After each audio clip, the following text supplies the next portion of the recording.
Good morning, everybody. And this is Dr. Murnani Nirarkar welcoming you on behalf of SETU International Foundation. And welcome, good morning in America and good evening in India. So this is our monthly webinar. We are very delighted to have my friend, Dr. Jagathi Challagalla, conducting this important topic. Before we start, I would like to remind March is Women's Month.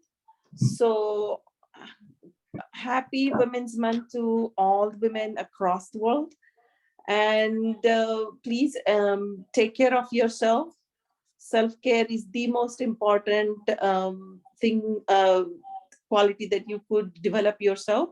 And so this presentation, we will be talking about women's cancer. And also this is a colon cancer month. So this is a perfect time to get to know about more information about certain cancers and early detection and prevention, which is the key in cancer. If you want to live quality life and take care of ourselves and the family and loved ones and save lives, early detection and prevention is the key. So before this webinar will be recorded and Facebook Live. So before giving any personal information, be careful.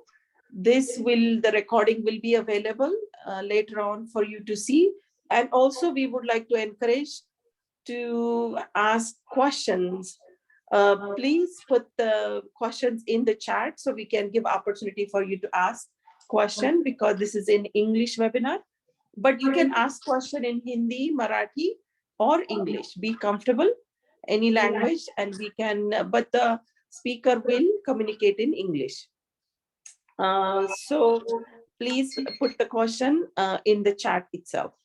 And if you have any question at the end, you will have a lot of time to ask questions also.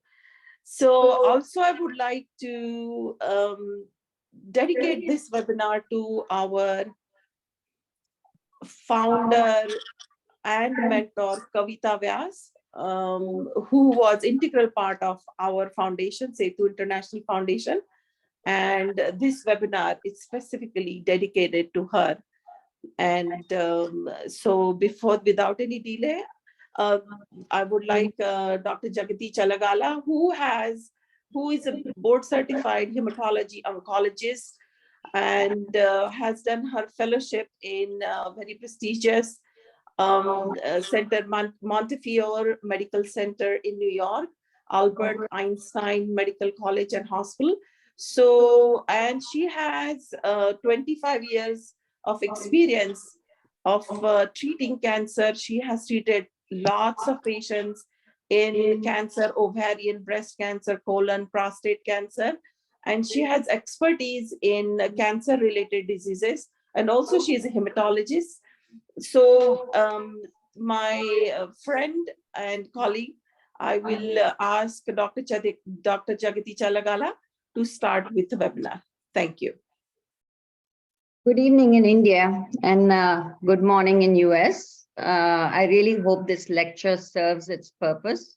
So what is the purpose? I do not want it to be a complex lecture dedicated towards physicians. I really would like it to be for every man and woman who cares about their health and who is interested in trying to prevent or detect cancers early. So feel free to let us know if this is a bit too complicated and you would like it to take a different kind of turn. And you can put it in the chat box, specific questions, and I'd be more than happy to answer. So let's get started.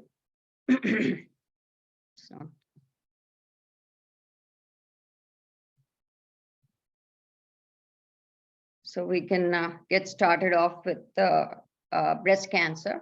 Why breast cancer? Because it is one of the most common cancers that we see today. And it is also a curable cancer if we find it in stage 1, 2, or 3. So it is really important to detect it early. In cancers which are curable, screening becomes the most important thing to do. And I do treat or co-manage a lot of patients from India. And I've noticed that unfortunately, screening is not done as an automatic thing that we do here. So to the audience, I would really like to encourage you all to focus on being proactive with your physicians and asking them, hey, I'd like my mammogram done. So let's get started. So who does what and at what age? So for women at average risk, meaning most of us, almost 85% of women are at average risk. The mammogram should start at age 40.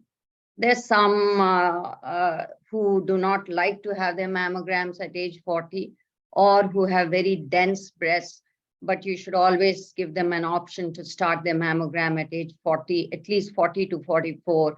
You should start screening. By 45 to 54, the risk of breast cancer starts increasing in an average risk patient. So you should get mammogram every year, not every other year, every year until you hit 55 and older.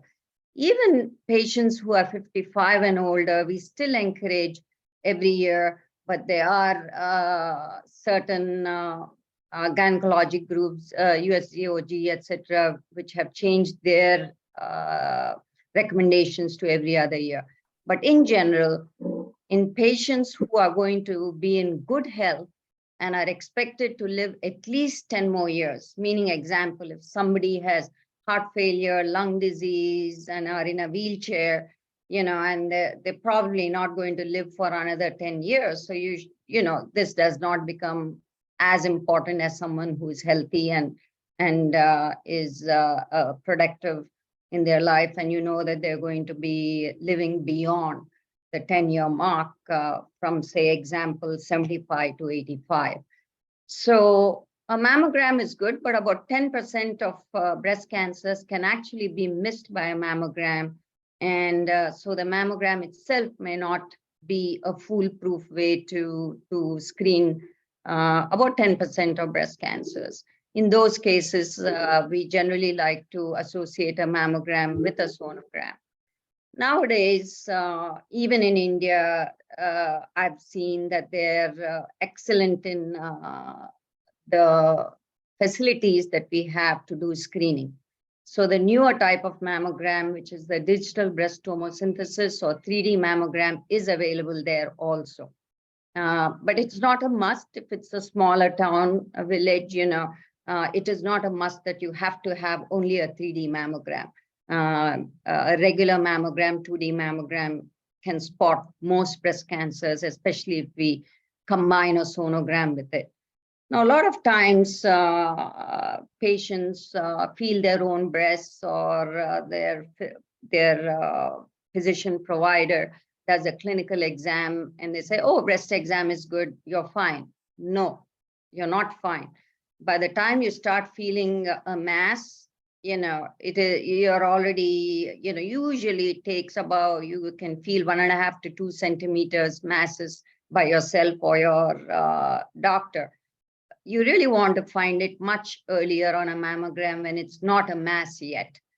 So that is why you do not rely on just self-examination.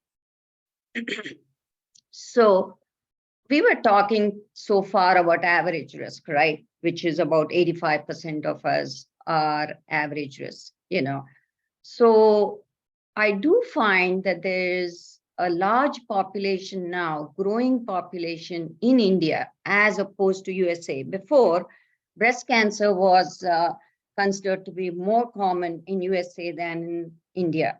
Not so anymore. Why is that? Because we have changed our lifestyle in India.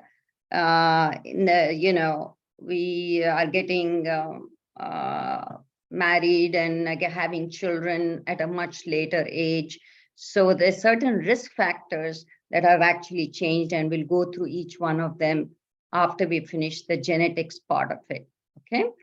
So the really high-risk patients are the ones who have either a genetic mutation, the BRCA1 and 2 genes are the most common, and they have a 20 to 25% or greater risk to get breast cancer in their lifetime. These patients should not just get a mammogram. You should alternate a breast MRI, both sides. So it's a bilateral breast MRI alternated with a mammogram every year, starting at age 30. Because the breasts are very dense at age 30, you generally can miss on a mammogram. And that is the reason why a breast MRI, which is a more costly procedure, but is very sensitive procedure for patients with dense breasts, we recommend that high-risk patients should have breast MRI alternating with a mammogram every year, starting at age 30. So these are patients who have the breast cancer gene, but also if you have a mother, father, yes, males can get breast cancer also, parent, brother, sister, or a child with BRCA1 or BRCA2 gene mutation, even if you have not had gene testing yourselves, which you should have an MRI alternating with a mammogram. If as a child, say you had lymphoma or any sarcoma, etc., and got radiation therapy to the chest, then when you're between, then you should consider getting the mammogram and alternate with an MRI, because if you've had radiation to the chest between the ages of 10 and 30, it increases your risk for breast cancer and actually chest-related malignancies, and also coronary artery disease. You can have a heart attack at a much younger age because you develop calcifications in your coronaries. And then there are several genetic syndromes besides the breast cancer or HBOC syndrome, which is the BRCA1 and BRCA2 breast and ovarian cancer syndrome. You have several other genetic syndromes which are outlined in the last point. So if you have any of these or have a first degree relative, that is parent, brother, sister, or child with any of these, you fall in the high risk category. So we're talking about prevention, right? So what are the lifestyle related breast cancer risk factors that we can change? So drinking alcohol, it has become a little bit more common in India, where alcohol use has definitely become more common, both in men and women. It's, I guess, a Western culture. Yeah, I guess we have adopted a little bit of our Western culture. So when you say drinking alcohol, a standard drink is about 12 ounces of beer, about 8 ounces of malt liquor, 5 ounces of wine, and 1 shot. That is called a standard drink. So in men, if they drink 2 drinks a day, or in women who drinks 1 drink a day, it's considered, women tend to not process alcohol as well as a man. So that's an average alcohol use. Heavy alcohol use is 5 drinks a day or 15 drinks a week for a man, and 4 drinks a day or 8 drinks a week for a woman. So that is very heavy alcohol use, which puts you at risk not only for breast cancer, but for many other cancers. So when you say drinking alcohol, it does not mean heavy alcohol use. I was mentioning about 2 drinks or less a day for men and 1 drink or less a day for women. So that is considered as a risk factor also. Being overweight or obese. So the risk of breast cancer after menopause is higher for women who gain weight as an adult. This is because the fatty tissue has estrogen in it, So a lot of patients ask me this question, but I had my ovaries removed. I'm postmenopausal. I don't have periods. so my estrogen should be lesser. Then that means that nobody who have achieved menopause should ever get hormone-related cancers like breast cancer.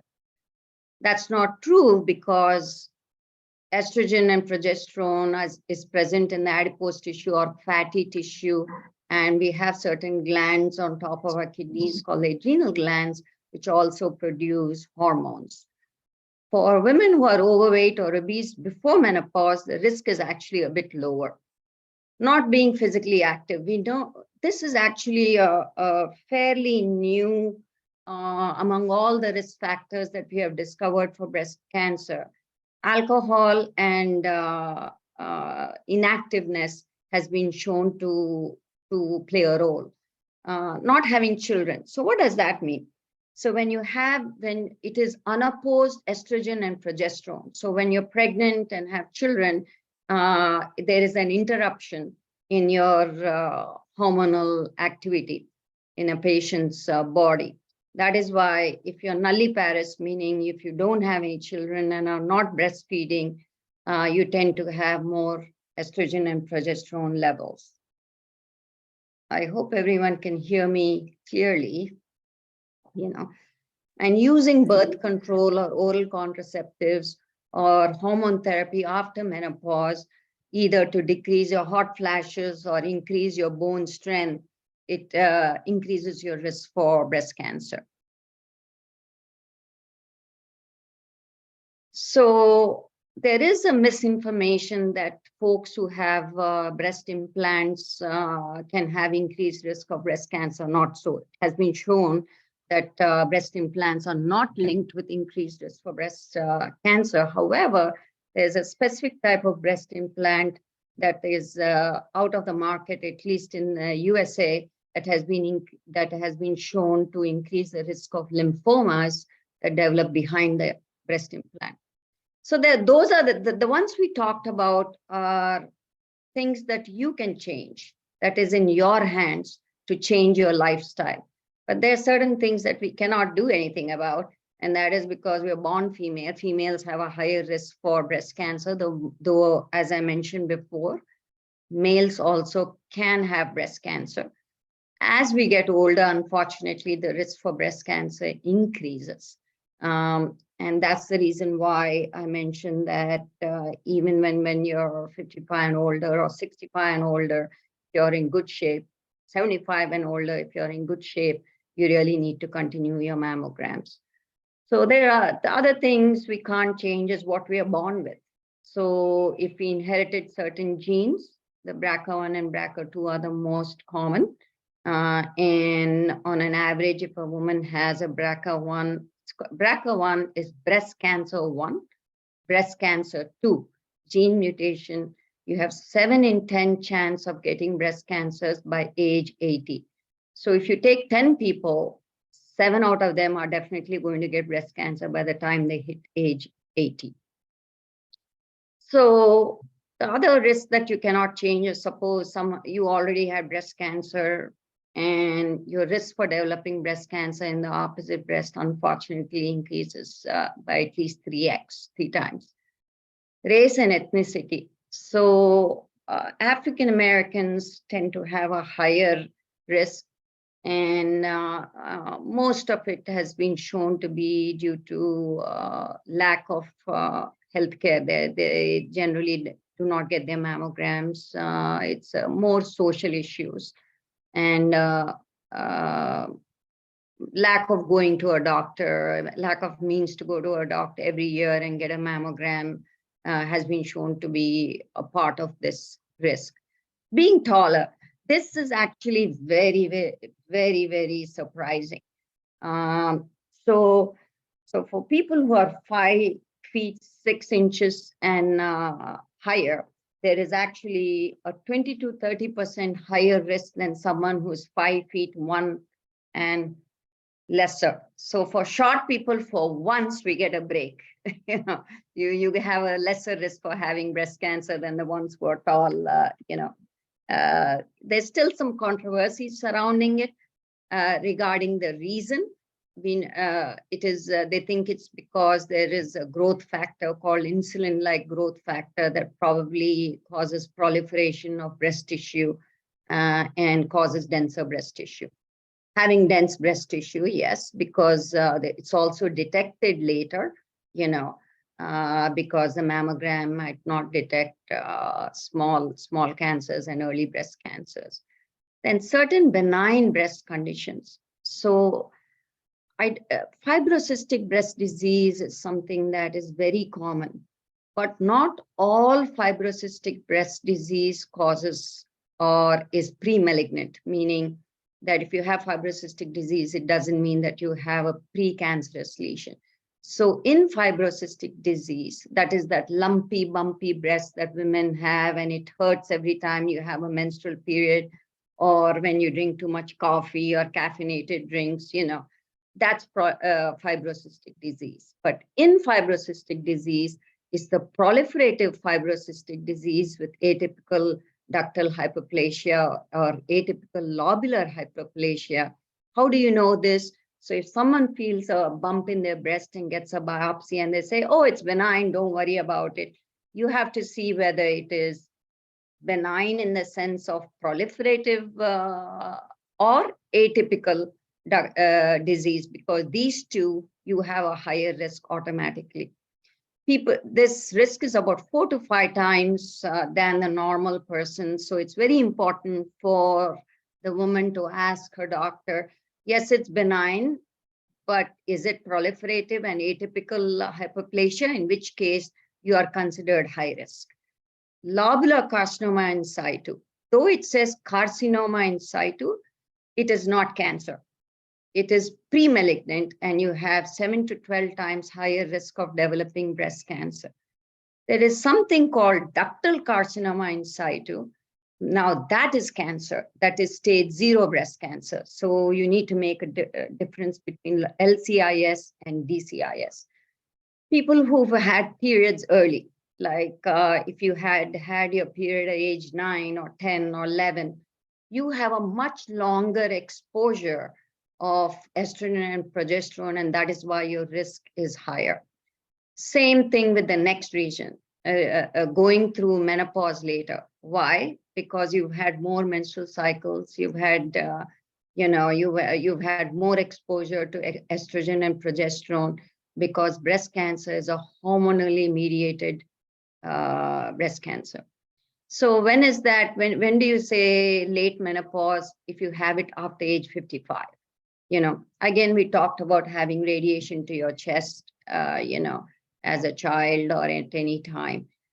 The last point, we are seeing fewer and fewer women, because this was used in 1940s through early 70s.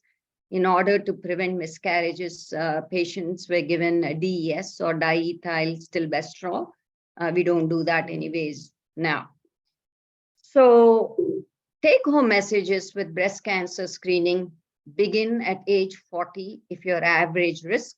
If you're high risk, 30 years, alternating MRI of bilateral breast and mammogram. So that's the take-home point for breast cancer. I don't know if you would like to ask any questions now, or we can proceed with the second topic of ovarian cancer.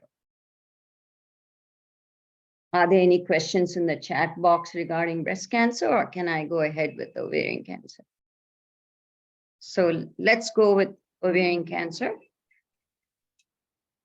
Factors that increase your risk of ovarian cancer. Getting older, same thing like in breast. The risk of developing ovarian cancer gets higher with age and is rare in women younger than 40. So we are clubbing everything as ovarian cancer. There are different types of ovarian cancer. So I'd like to make a little bit of difference in this point, that germ cell tumors and borderline tumors of the ovary happen in very young women in their 20s, late teens. They have these very rare germ cell tumors, and that's not the typical ovarian cancer we are talking about. This is the more common serous epithelial ovarian cancers that we're talking about. Being overweight or obese, because again, this is a hormonally mediated cancer. Having children later or never having a full-term pregnancy. Taking hormone therapy after menopause. Having a family history of ovarian, breast, or colorectal cancer. In fact, all these are cousins. Breast cancer, ovarian cancer, colorectal cancer, and now we know that prostate comes into, and pancreatic also comes into the same family. Having a family cancer syndrome, which we talked about earlier, which is the breast cancer syndrome. There is a question. Asymptomatic ductile dilatation on mammography is no, I'm assuming you're talking about asymptomatic ductal hyperplasia or papillomas or intraductal papillomas. Asymptomatic ductal hyperplasia with bleeding with blood in the nipple, the duct has to be removed because a ductogram is done and the duct has to be removed because that is considered a risk factor, but not a ductal papilloma. Coming back to, that was a question I was answering, sorry. Now, this is the hereditary breast and ovarian cancer syndrome, or HBOC I mentioned earlier, which is BRCA1 and BRCA2 gene. This is linked with high risk of breast cancer, ovarian cancer, fallopian tube cancer, and PPC, or primary peritoneal cancers. As I mentioned earlier, now pancreatic and prostate cancer is also considered to show an increase in these patients. Now, the reason why ovarian, fallopian tube, and primary peritoneal cancers are clubbed together as ovarian is because they're treated the same way. You give the same kind of chemotherapy and they tend to have the same genetic mutation if they do. The lifetime risk of ovarian cancer in these patients is between 35 and 70%. That is a very high risk. It is definitely lesser than breast, but still ovarian cancer is common in these patients. So what does that mean? If 100 women had BRCA1 mutation, between 35 and 70 of them would get ovarian cancer in their lifetime. So that's a lot of women, you know. For women with BRCA2 mutations, the risk has been estimated to be 10 and 30%. So it's slightly lesser for ovarian cancer, but it increases the risk for primary peritoneal cancer and fallopian tube cancer also. So that is the reason why we recommend, if you have the BRCA1 or BRCA2 gene, we recommend bilateral mastectomies prophylactically and total abdominal hysterectomy and bilateral oophorectomy because the risk of breast and ovarian cancer is so high. If you finished your childbearing age, we say have a total abdominal hysterectomy and oophorectomy. These are the other less common hereditary cancer syndromes which are associated with other cancers, including ovarian cancer. Using fertility treatment. So infertility is something that we are seeing more commonly nowadays. You know, so a lot of patients go through IVF, and this increases the risk of ovarian cancers known as borderline or low malignant potential. This is what I said beside the germ cell tumors, the borderline tumors that you see in younger patients. This is common because IVF is generally done in younger patients who are desiring pregnancy. If you've had a breast cancer, you are at risk for developing an ovarian cancer. If you have a family member who've had a breast cancer, you are at risk for developing ovarian cancer. Smoking doesn't increase the usual ovarian cancer overall, but increases the risk of a mucinous type of ovarian cancer. Hormones, it's just not estrogen and progesterone, testosterone, which are male hormones, which are actually used now to increase the libido in females, and males are using testosterone a lot to improve their fatigue, and it has been shown to increase not only prostate cancer in males, but also breast.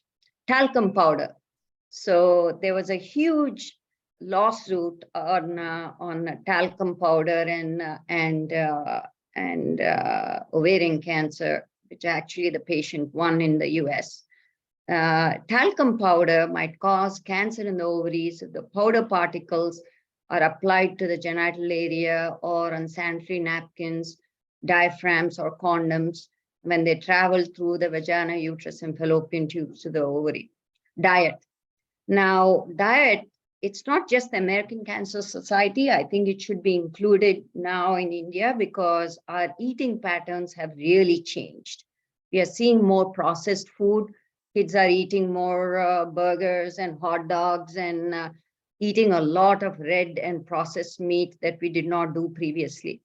We are eating less fruits, less vegetables, and we are drinking more colas and sugary drinks than we used to do previously.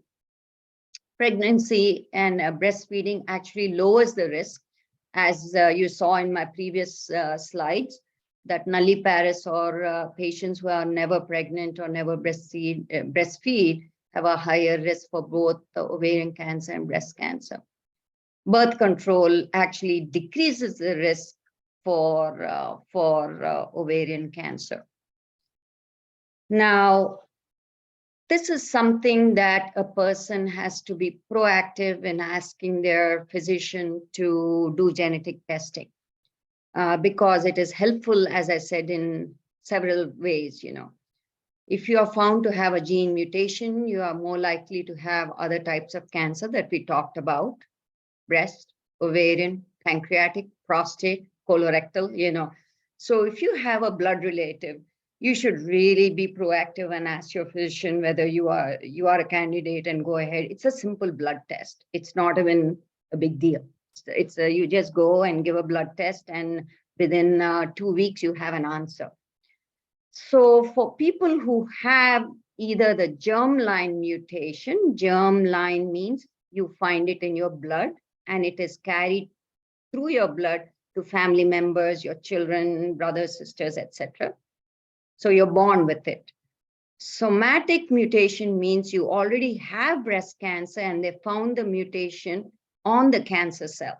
This is important because now we have treatments, not only if you have the germline mutation, but also if you have this mutation not in your blood, you did not inherit it, you do not have family members with breast cancer or ovarian cancer, but it is shown on your cancer cell, and now you have treatment options for it. So that is what the last sentence means. Your tumor might be tested for some of these abnormal genes because it might give you more options for treatment. Now, I would like to proceed with cervical cancer if there are not any more further questions and there's no brain fatigue. If there's no bheja fry, we can proceed. So cervical cancer. Now, cancer of the cervix is becoming more and more common. It is one of the most common cancers in India. It is getting more and more common in America also.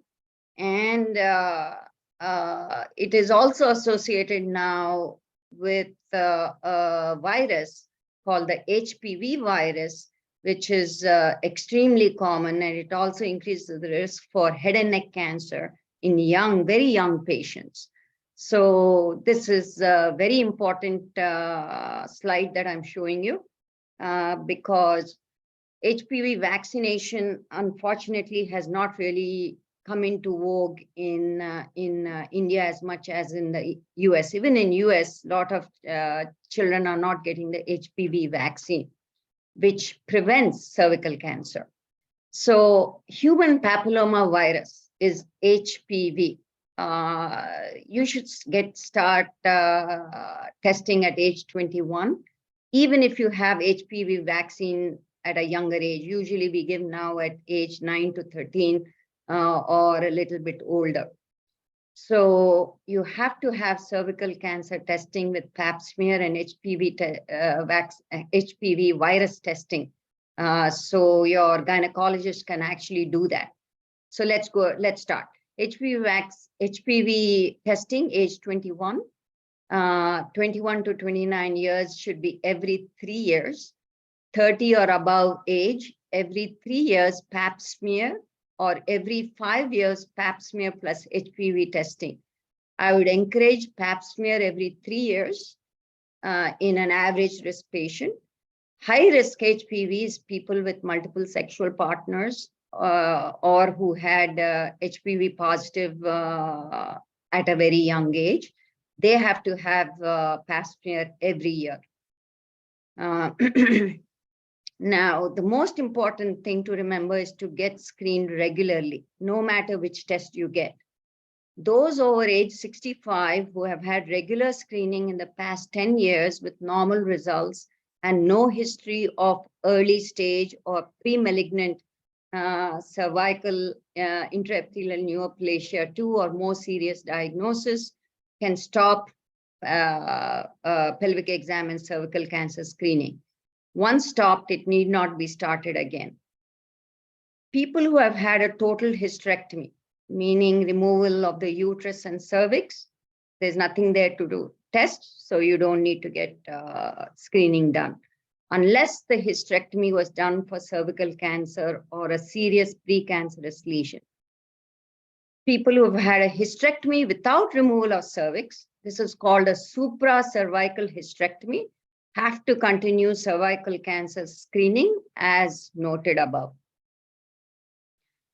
The importance is because this is one of the most common causes of cancer death in Indian women, not just American women, in Indian women. And you can actually make a huge difference by doing your pap test screening and HPV screening. This is one of the cancers that you can actually prevent by being proactive and getting tested. And it's a very bad cancer to have. The options and the quality of life of the patient once they get cervical cancer, which is not early but late stage, is terrible. So the HPV test looks for infection by high risk types of HPV, which is generally HPV 16. There are other rarer HPV viruses, but not all HPV viruses cause cancer.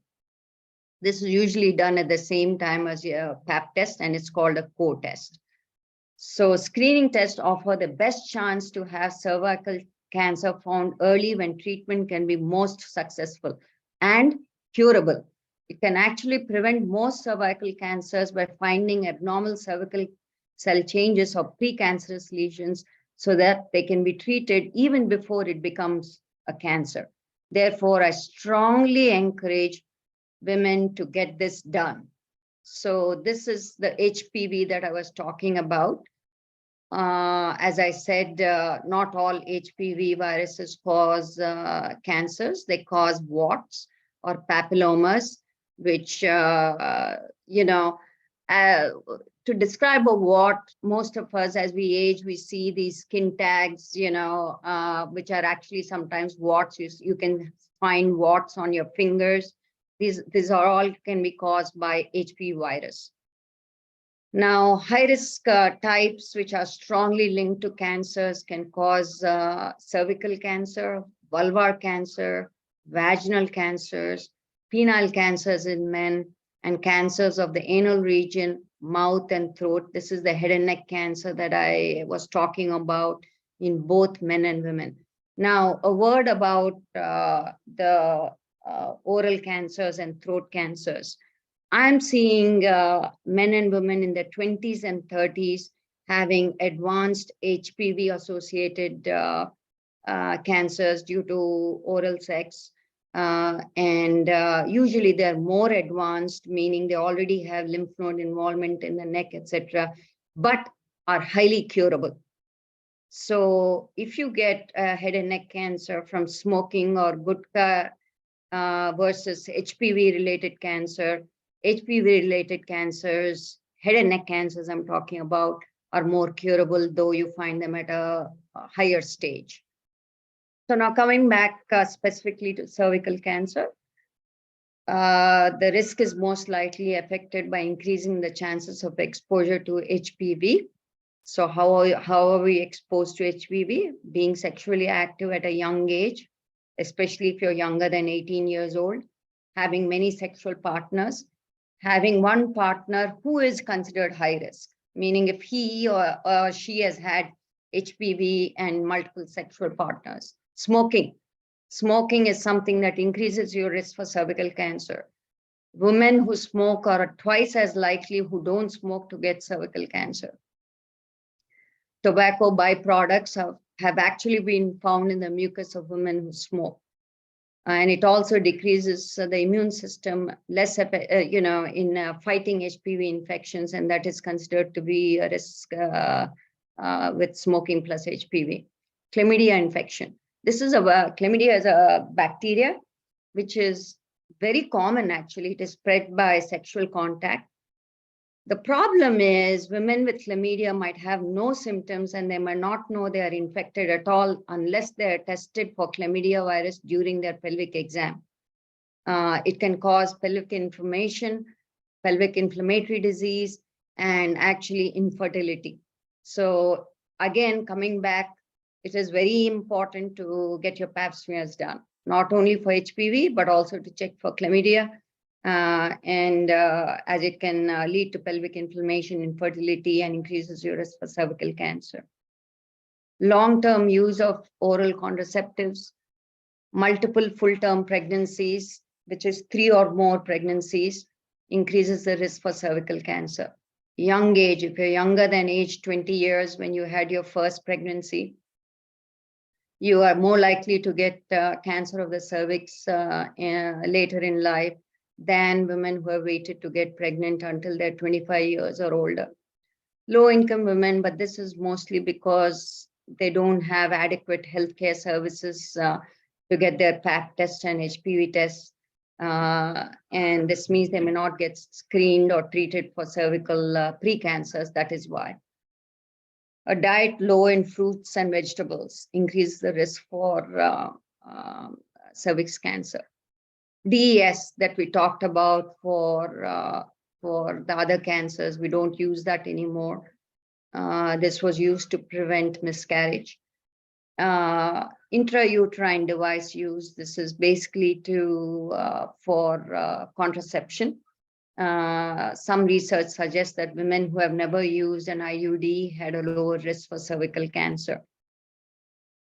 Take-home message, key points.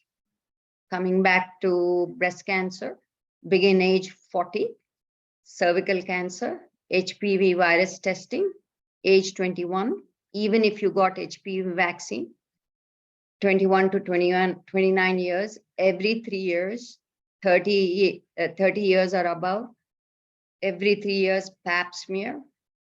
I would recommend pap plus HPV. If you're not sexually active with multiple partners and you are HPV negative and had a normal pap, then every 5 years pap plus HPV testing. High risk HPV positive have to have a pap smear every year. So with these cancers, this is your take home or key point. Shall we go to the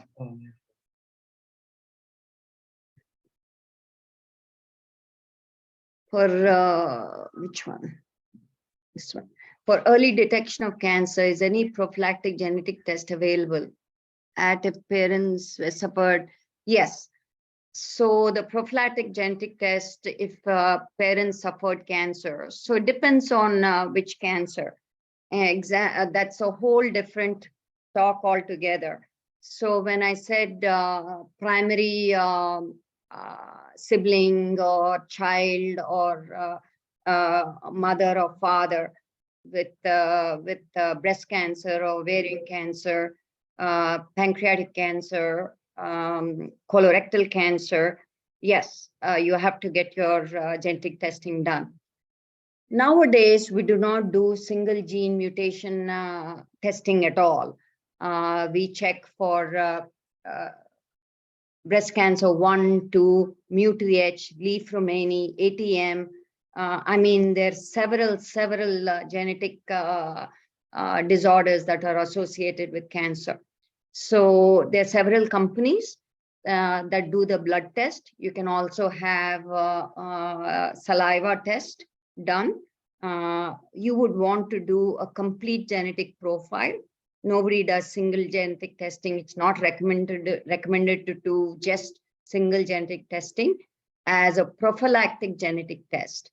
However, if your parent is already diagnosed with BRCA1 or BRCA2 or MUTH or Leaf-Romani, then you would do just that test, whatever the parent is positive for. I hope I answered your question, but is there anything, some mammography is? Okay. Is there anything else specific that you would like to ask? Jagathi, let's summarize before we head to head and neck. Can I ask the audience, let's summarize a woman who's between 40 and 50, what tests she should do that can, these are very important topic, can save lives. So let's summarize and recapture a woman between 40 and 50. What tests should do? So if you go to the take-home message or key points, that's why after every topic, I'm bringing that slide up. Breast cancer mammogram, average risk, every woman, you have to have a mammogram done every year, and of course a pap smear with HPV testing. And I know we didn't talk about colorectal cancer yet, but if you're talking about age 40, you don't need to do, if you're an average risk colonoscopy, we'll talk about high risk and all that later on with colon. With average risk woman, we have changed the risk for colonoscopy from age 50 to age 45.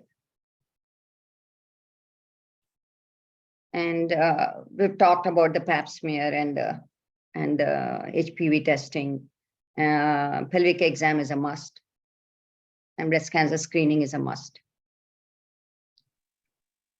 Excellent. I know we didn't talk about lung, but if you're age 40 and you have been smoking, man or woman, for 20 years or 20 pack years history of smoking, then we'll come to that. You have to have a low dose lung cancer CT screening. That's not the usual CT chest, which gives a higher dose of radiation. This is a low dose CT screening lung cancer. Though Dr. Radkar had asked me about women, I think women smoke too. So I wanted to include that.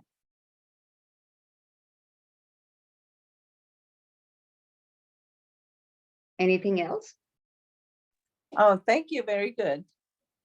Are we good on time, or would you like to take a break? Yeah, anybody has any questions, please raise your hand. We can give a few minutes. If they have questions, they can ask, because the information can be overloading. तुम्हाला काही प्रश्न असतील तर तुम्ही विचारा. मराठीतून विचारले तरी चालतील, हिंदीमधून विचारले तरी चालेल. आपण थोडासा एक ब्रेक घेऊन पुढे जाऊयात, म्हणजे तुम्हाला प्रश्न असतील तर आपण उत्तर देऊयात आणि थोडी जागा करूयात आपल्या ब्रेन मध्ये की पुढची इन्फॉर्मेशन घ्यायला. We can even break into this can be a lot of information. Yes. काही प्रश्न असतील तर raise your hand. Yes, and I just want to tell you all that we still have quite a lot of material. So if you're tired, brain fatigued, we can stop here, take a break and have another conference, or whatever is your preference. Yeah, let's open for questions. If anybody has prashna vichara. Yeah, Dr. Challagalla, this is Ajay Kumar.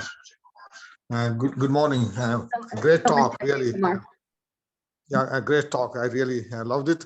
However, I have a question on men's prostate cancer. No, Yes. can you talk a little bit more? What are the symptoms? How do we, other than the Yes. exams, no, we go and get it checked? No? Yes, actually, that's a topic that's going to come by. Do you want? I don't know if I should. That's a full topic that I have for today.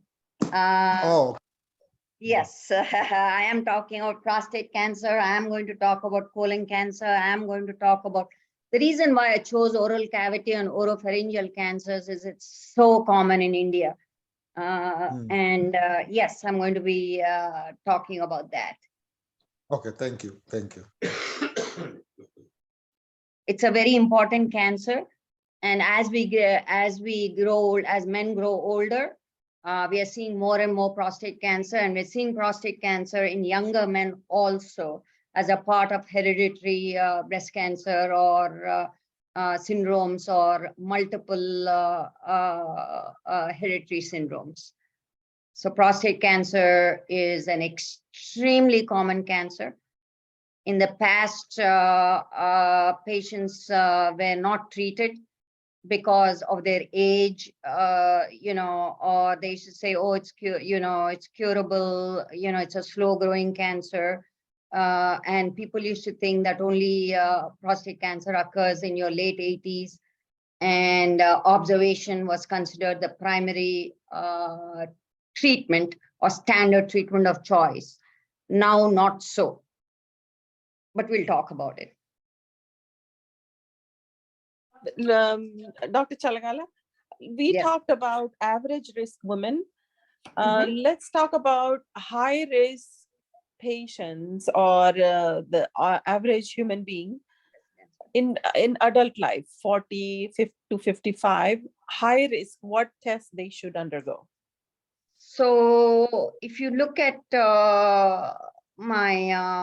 let's go to breast cancer first. If you look at the high risk, let's go cancer by cancer. Okay. If you look at patients with breast cancer syndrome, okay. So all these are lifestyle risk factors, right? We talked about. Can you see the slides? Yes. Yeah. So the highest risk are the people who have these breast cancer syndromes. Okay, they are the ones who tend to have breast cancer at a very young age.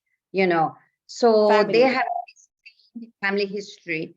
Whether you have BRCA1 or 2 gene or any of the other many genes that are associated with it, or if you have family history of a primary member, mother, father, brother, sister, child with breast cancer. Of course, child means you need to get tested at whatever age you are. You have to start mammogram at age 30. And as you have dense breasts, you have to alternate mammogram with bilateral MRI yearly. This is very important. Yeah. Agar family mein very proactive. You have to be very proactive. I'm trying to get to that slide again. Yeah, here. High risk. So ये बहुत महत्वपूर्ण बात है कि अगर आपके family में कुछ कैंसर है, ब्रेस्ट कैंसर स्पेशली, तो आपका स्क्रीनिंग बहुत जल्दी शुरू हो जाता है। 30 एज के बाद में ये स्क्रीनिंग शुरू होगा, तो वहां पे सिर्फ मैमोग्राम नहीं, उनको एमआरआई भी करना पड़ता है। Ovarian, doctor Jagathia, if there is a family history of ovarian cancer, तो विमेन ने क्या करना चाहिए? They have to get, first of all women who have ovarian cancer have to be tested, genetically tested. Not only for germline testing, that is the blood test, because if you have the germline test, then your entire family members, parents, brothers, sisters, child, everybody have to be tested. And the patient herself have to be tested, not only in her blood, but also on her cancer cells. because now we have treatment choices for patients who have this genetic mutation. There are certain pills that we give after chemotherapy as maintenance treatment, so that the breast cancer does not come, the ovarian cancer does not come back early.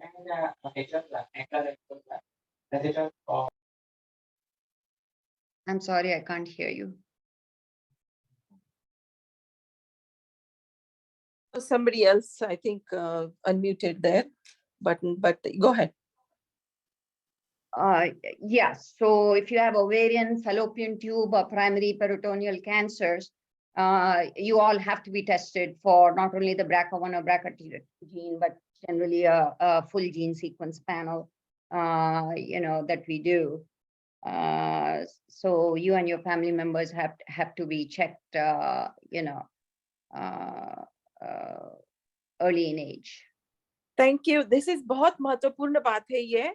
उन्होंने कहा कि अभी family में आपका अगर ovarian cancer किसी को भी है तो वो ओवेरियन कैंसर को जेनेटिक टेस्ट उनको भी करनी है और उनकी फैमिली को भी करनी है. ये बहुत महत्वपूर्ण बात है.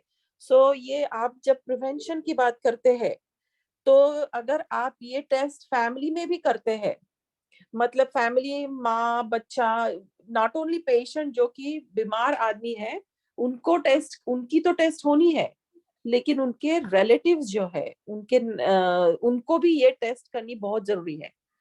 तो अगर ये टेस्ट पॉजिटिव है तो वो आगे की स्टेप्स ले सकते हैं. तो ये जागरूकता, ये जो जागरूकता है, जो अवेयरनेस है, इसीलिए हम लोग ये वेबिनार करते हैं कि आपको ये माहिती, बोले तो इम्पोर्टेंट इंफॉर्मेशन जो है वो आप तक जा सके कि फैमिली में कोई ब्रेस्ट कैंसर है या ओवेरियन कैंसर है तो उनके जो रिलेटिव्स है उनको भी टेस्ट करनी बहुत महत्वपूर्ण है. थैंक यू सो मच कि उससे बहुत सारी लाइव्स हम सेव कर सकते हैं कि अर्ली डिटेक्ट हो जाएगा और प्रिवेंटिव स्टेप्स ले सकते हैं. तो any other questions? Dr. Radkar, if I may just, add another point. I know we are talking about ovarian cancer and breast cancer, but also uterine cancer is also hereditarily mediated, not with the BRCA1 or BRCA2 gene, but there are Lynch syndrome is something that is quite common, and you have to suspect it if you're having multiple family members with different types of cancer, and or if a woman has uterine cancer, she needs to be tested too. अच्छा, ये बहुत महत्वपूर्ण है कि genetic test की, not only breast and ovarian, कि वो कह रही है कि यूटरस का भी जो कैंसर होता है उनके लिए भी कैंसर की टेस्ट करनी बहुत महत्वपूर्ण है. एक क्वेश्चन आया है डॉक्टर जगती चलगला कि ये जो मैमोग्राम में सिस्ट जो मालूम होते हैं तो उसके लिए क्या करना है? What can we do in the mammogram? There is a cyst, तो what should be? So are you talking about a simple cyst or fibrocystic disease? So let me explain. So fibrocystic disease is lumpy, bumpy breast, small cysts throughout the breast, and they generally tend to have, when you examine them, it's very difficult because they generally tend to have dense, lumpy, bumpy breasts. A simple cyst is one cyst where if you stick a needle in it, you get straw-colored fluid. You send it off to pathology, and cytology will be negative. These cysts do not turn into cancer. These are simple cysts, and the cytology has to be negative, and it's usually straw color or light yellow color, never bloody, unless of course the surgeon digs around and gets blood, and they never turn into cancer. They can fill up at times and cause a lot of discomfort to the patient, but it's not a pre-malignant disease.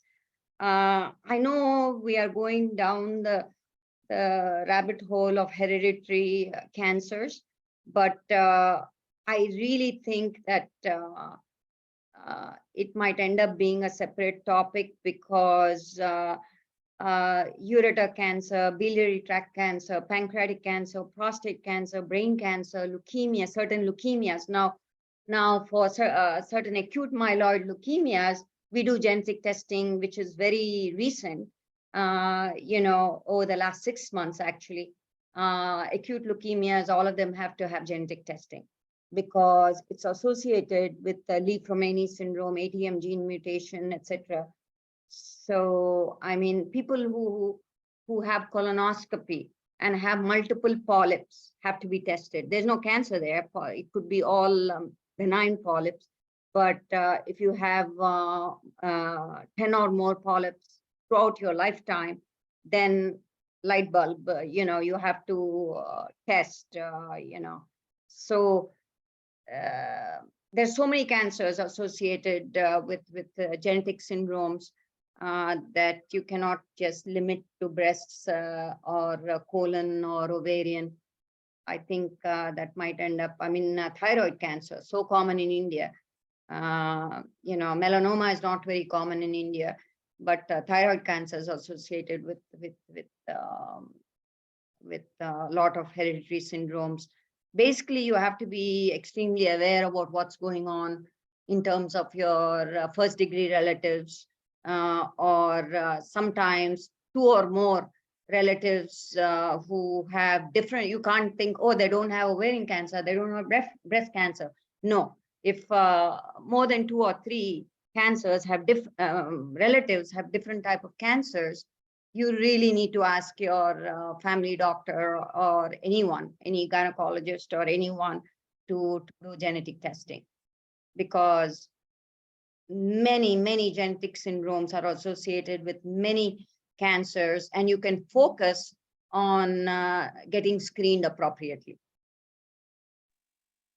तो उन्होंने कहा है कि जो आपके relatives है उनके ऊपर ध्यान देना कि उनको कौन से कैंसर है, उसमें से अगर सिर्फ ब्रेस्ट एंड ओवेरियन के बगैर देखना कि और कौन से कैंसर अपने रिलेटिव्स में है, अगर है 1-2 रिलेटिव्स को तो आपकी भी रिस्क ज्यादा हो सकती है, उनके लिए जेनेटिक टेस्टिंग करना बहुत जरूरत है. We will probably take a genetic testing in cancer, a separate webinar. One of the thing I think, manual breast examination. Mammogram is also India में बहुत कम, मतलब I have not seen women getting mammogram on a routine basis. Yes. वो thermoscan भी हो गया है वहाँ पे. और manual exam, can you manual exam कितना important है? So there was a slide where I said, even if the clinician is doing a breast exam or self breast exam, unfortunately, studies have not shown to have early, I'm talking about really early breast cancer stages. But of course, if you feel a lump, you have to run to the doctor. If you feel a lump by then, you better run to the doctor to make sure it's not breast cancer. So those studies have shown that it has no survival benefit, mainly because by the time you have, in terms of early stage screening, there's no role. But by the time you feel a lump, there's something going on. So it's not early stage. We are talking about stage 0 and less than 1 centimeter tumors, which you can't feel. But if you feel a breast lump, you run to the doctor. Or if your doctor feels a breast lump. Very good. Thank you. I mean, you have a mammogram right away, mammo and sonogram right away, and then go, And as I said, unfortunately, 10% of breast cancers can be mammogram negative, and those are invasive lobular cancers. And that is why mammogram and sono, if you feel a lump, you don't stop with mammogram and say, oh, mammogram is negative, I don't have cancer. No, 10% of the time you actually, mammogram will be negative and you'll need a biopsy. If you feel a lump, you need a biopsy. And also these invasive lobular cancers are about 20% of breast cancers are invasive lobular cancers. And they're slow growing. So a lot of times your doctor, your radiologist might say, oh, there's a small spot on your this thing, let's follow it up in a year. So those are the cancers which are generally lobular cancers. They could be benign too, but I'm talking about lobular cancers. 10% of the time, the opposite breast will have a mirror image abnormality on the mammogram. And your radiologist or your doctor has a light has to go off in their mind saying, does the opposite breast also have a breast cancer? And they have to biopsy that too. Thank you very much. मैं audience से पूछना चाहूंगी कि is this overwhelming information है या हम लोग we can continue or should we, because और बहुत सारे cancers के slides है. So should we continue that or we can have a separate webinar on the rest of the cancers? Yeah, we have still oral cavity, colon, prostate, you know, so I think I don't colon, lung as well.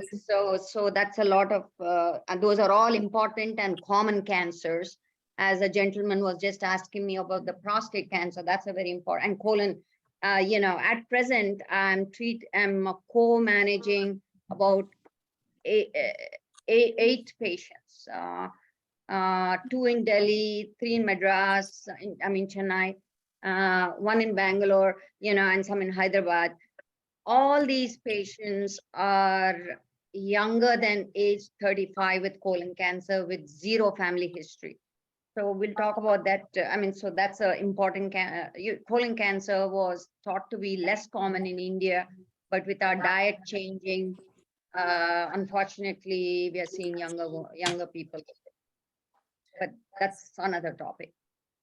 I see there's a question.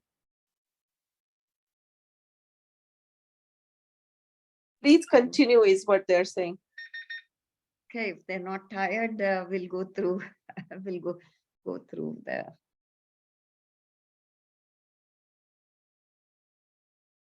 We'll go to oral cavities. So there are certain cancers that are common, but there's no screening. So why did I include this? You know, in America, there's no screening mechanism for this. You know, but I'd like to mention something. It's the second point. Our betel quid and gutka use is common in India, and oral tobacco use common in America and in India. Snuff, dip, chew, dissolved tobacco, stick it in your mouth, in your cheek and gums. Young people a lot of times do that, and this carries a very high risk. Not just for benign things such as gum disease or, you know, our bones getting these off, tooth loss, etc.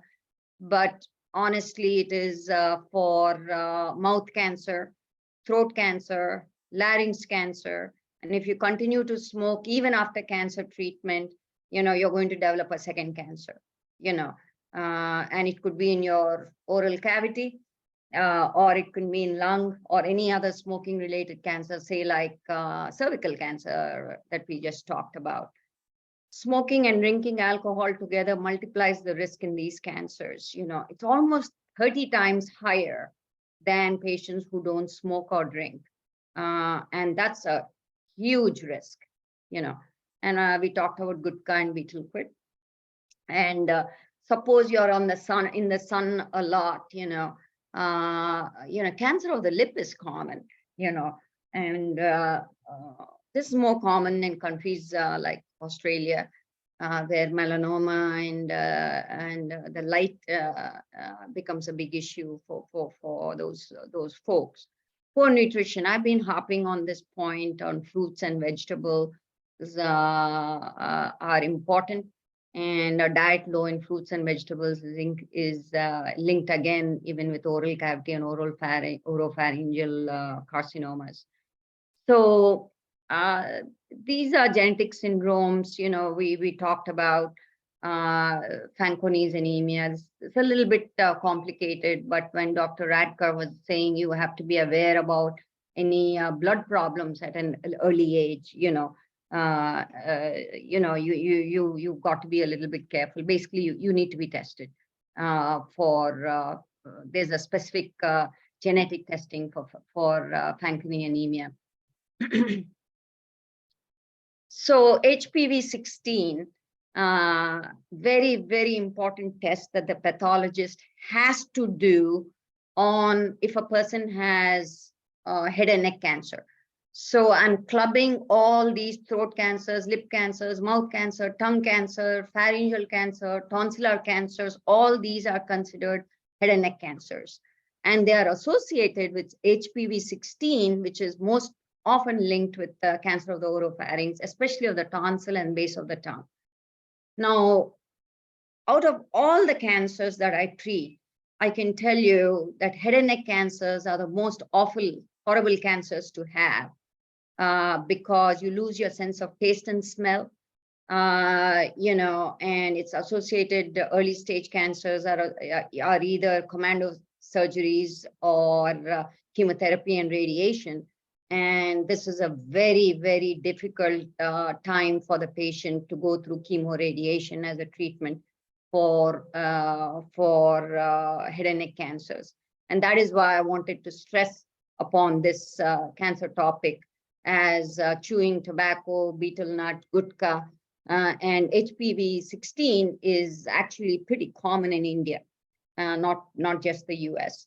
And is found in 2 out of 3 oropharyngeal cancers and in a much smaller portion of the other oral cavity cancers. And it's twice more common in men than in women, mainly because the feeling is that oral tobacco use, etc., and gutka use, etc., is more common in men than in women. But that might not be so in some areas. Excessive body weight, yes. And, as we age, yes. All cancers pretty much, there's increased risk as we age, as we get older and age 55, except in HPV-linked cancers. And as I was saying, I'm seeing younger and younger patients in their 20s and 30s with HPV-linked oral cancers, but that is due to the virus. And they are much more advanced with the lymph nodes already, with them spreading already to the lymph nodes, but they do respond much better to treatment. So these are myths. Myths meaning we don't know the truth yet, and they're not proven that mouthwash, irritation from dentures, and oral health can increase your risk for oral cavity cancers. However, one word of caution.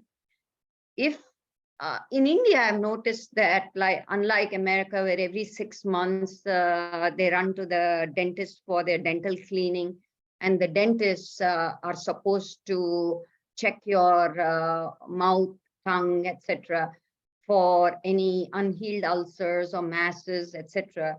In India, I don't see such dental care every 6 months.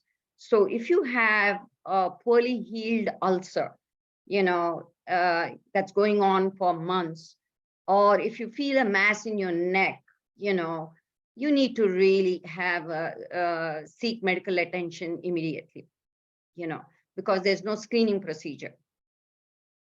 So that's about oral cavity. Take home message for oral cavity cancers, as I said, is avoid smoking, avoid gutka, avoid betel, avoid tobacco use, and any unhealed ulcer or mass, in your oral cavity or neck needs immediate medical attention. I think हम क्या करेंगे कि let's do these in. We will be having और एक webinar, 1 या 2 मुझे लग रहा है कि we will have next month another webinar in 1 month, considering this is a huge, large topic, and हमें चाहते हैं कि आप ये information अच्छी तरह से absorb करें. और ये जो लंग कैंसर, कोलोरेक्टल, प्रोस्टेट, बहुत सारे कैंसर्स हैं, और जेनेटिक टेस्टिंग वो भी बहुत महत्वपूर्ण बात है कि जो कि करनी भी चाहिए, Just leave तो that open. हम लोग आगे करेंगे. What do you think, Jagati?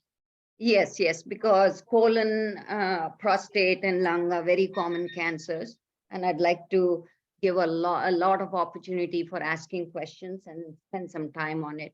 And I may, go through the genetic risk evaluation and testing program if we have time at that meeting. हाँ, definitely, because there are another 25 slides left. Yeah, So and that doesn't, and the slides don't even include genetic risk evaluation and testing. And just a word of caution that there's a lot of genetic testing available in India if you ask for it.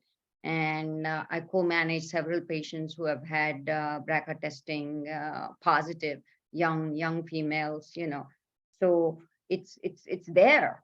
You just need to, take the opportunity, be proactive, and get tested. So we'll go through that at a later time. We will have the same webinar, but different all these topics in 1 month.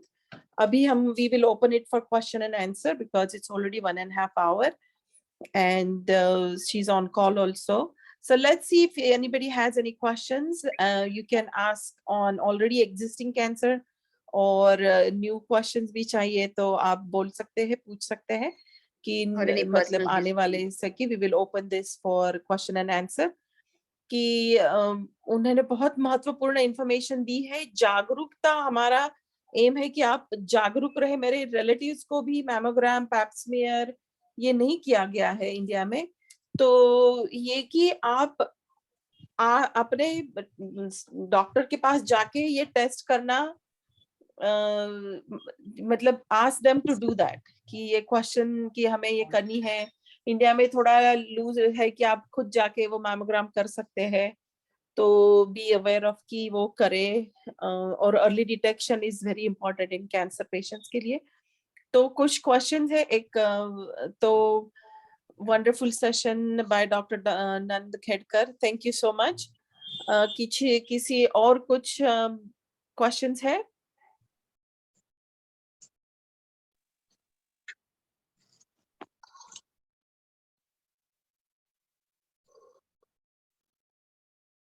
Excellent.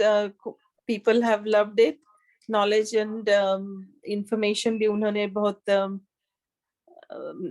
they have said that this is very knowledgeable and informative session. Thank you so much. Thank you all for listening and not dozing off, sleeping through the topic. Thank you so much, and we'll talk some more soon. And you can reach out to Dr. Radker, if there's interest in other cancers. There may not be screening tests involved, but if you're interested in any topics, please let me know. Thank you so much. Thank you, everybody. Thank you. And we will be in touch with you. We'll have information for you when the next session is going to be. And thank you for joining. Please let us know if you need any other topics covered by us. We will bring the experts from different area. And enjoy Women's Month and Colon Cancer Awareness Month. So thank you everybody. Have a nice day and rest of the weekend. Thank you. Thank you.